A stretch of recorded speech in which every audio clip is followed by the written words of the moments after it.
You keep adding product, hoping today's the day it finally holds. By noon it's flat again. That's not bad luck. That's a technique problem.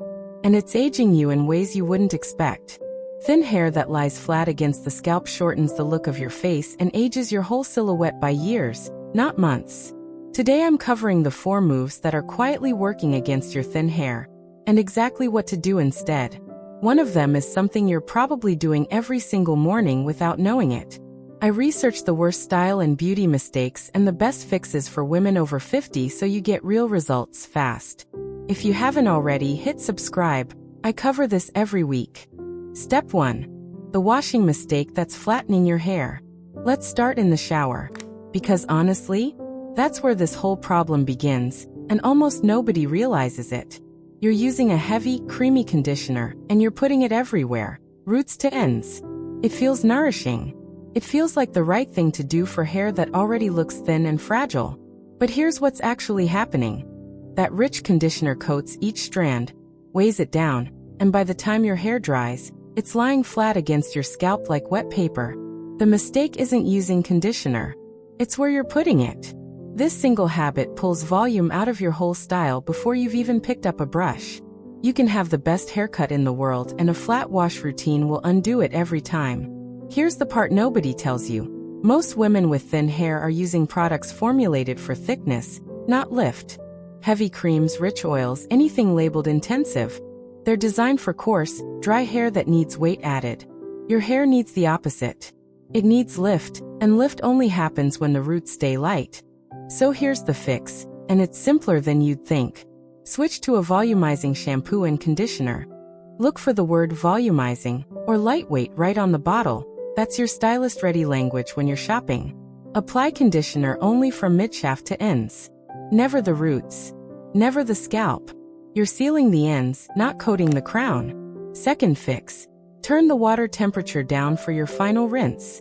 Cool water closes the hair cuticle, which actually makes each strand sit up slightly instead of clinging flat. Hot water does the opposite. It relaxes the strand completely. Third fix, and this is the one most women skip.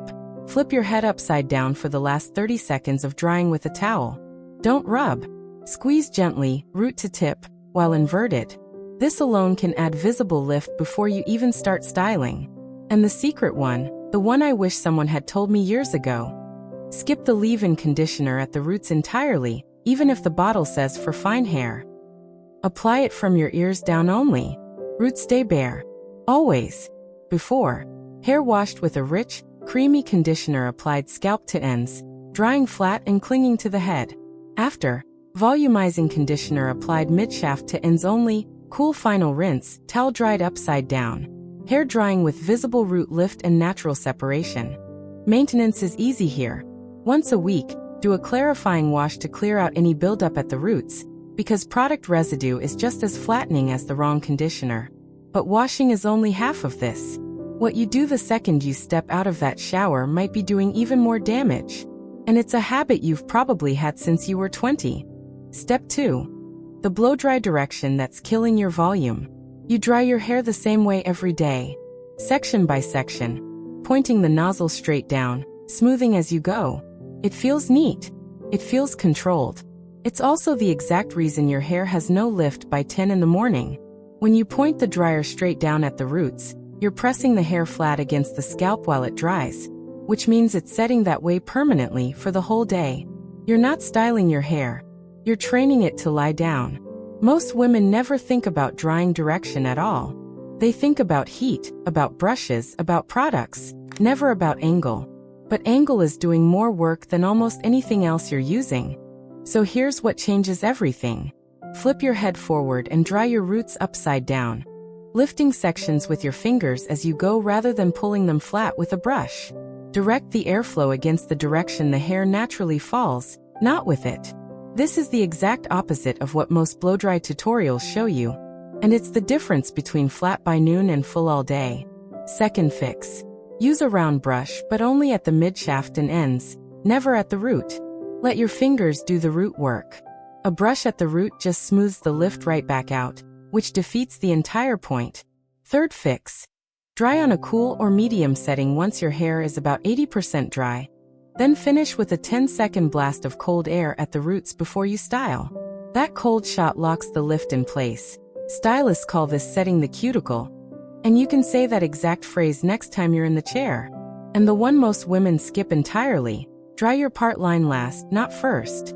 If you dry the part first, it falls flat while the rest of your head is still wet and being lifted around it. Save it for the very end so it gets the same upside-down lift treatment. Before, roots blown straight down and smooth flat with a round brush from the very first section. After, roots lifted with fingers while drying upside down. Root section sealed with a cold air finish. Part line dried last for matching volume. Maintenance tip: once a week, skip the round brush completely and finger dry only, just to give your scalp a break from constant tension styling. Now, even with perfect washing and perfect drying, there's a third habit that can undo all of it in about 4 seconds flat. And it's probably sitting on your bathroom counter right now. Step 3. The product you're layering wrong. Here's a scene I want you to picture. A woman, beautiful bone structure, sits down at her vanity every morning and reaches for the same heavy styling cream she's used for 15 years. She rubs it between her palms and runs it through, root to tip, the way she always has. By the time she leaves the house, her hair already looks like it needs a wash. That's not the product's fault. That's the order, and the amount, working against her. Thin hair can only hold so much weight before it gives up entirely. One pump of the wrong product in the wrong place can erase every bit of volume you just spent 20 minutes building with your blow dryer. The real reason this keeps happening: most thin hair products on the shelf are marketed with the word volumizing right on the front, but they're often silicone-heavy formulas that coat the strand and weigh it down by midday, the exact opposite of what they promise. Fix 1. Switch to a lightweight mousse, not a cream, and apply it only at the roots while hair is still damp, about the size of a golf ball, no more. Mousse evaporates as it dries instead of sitting on the strand like cream does. Fix 2. If you use a texturizing spray or dry shampoo, apply it before you style, not after, and only at the roots. Spraying it on finished, dry hair just sits on top and looks chalky instead of lifting anything. Fix 3, and this is the line I'd say to you directly if we were standing in your bathroom. Less is always more with fine hair. If you're tempted to add a second pump because the first didn't seem like enough, don't. The lift you're not seeing yet will show up once it's fully dry. And here's the one nobody mentions. A tiny amount of hairspray, applied upside down at the roots before you flip your head back over, locks and lift for hours without making hair look stiff. Stylists call this root spraying, and you can ask for that exact technique by name at your next appointment. Before, a thick volumizing cream applied root to tip on damp hair, weighing the whole head down by midday. After, a lightweight mousse applied at the roots only, finish with an upside-down root spray for all-day hold. Maintenance tip: keep your mousse and root spray in the bathroom, not the bedroom. Out of sight means you'll forget the routine within a week. You've fixed the wash. You've fixed the dry. You've fixed the product. But there's one more step, and it's the one that decides whether all 3 actually last past lunchtime. Step 4. The cut that's secretly undoing everything. I watched a woman in a salon chair last week. Stunning bone structure, perfect posture, and she kept asking the stylist to just take a little off the ends. Same length she'd been requesting for 10 years. She didn't know that exact request was the reason her hair never had any movement at all. One-length cuts are the quiet enemy of thin hair.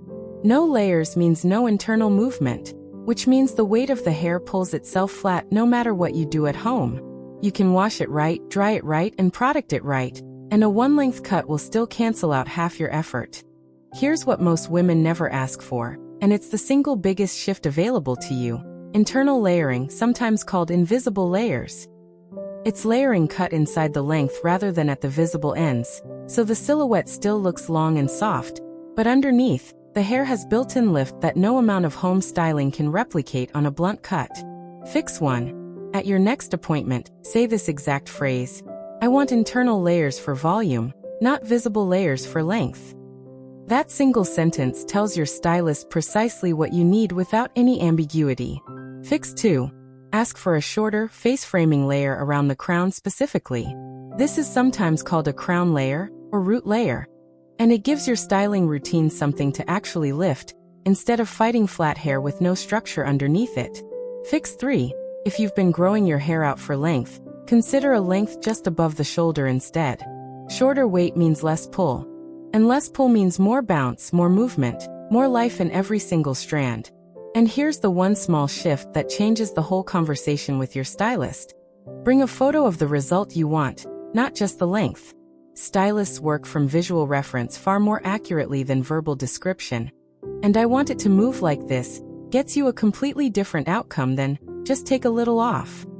Before, one length cut with no internal layering, hair falling flat and heavy with zero built-in movement. After, internal layers cut through the length with a soft crown layer, hair falling with visible movement and natural bounce. Maintenance tip: ask your stylist to check your internal layers every cut, since fine hair grows out unevenly and layering that's even slightly grown out loses its lift fast.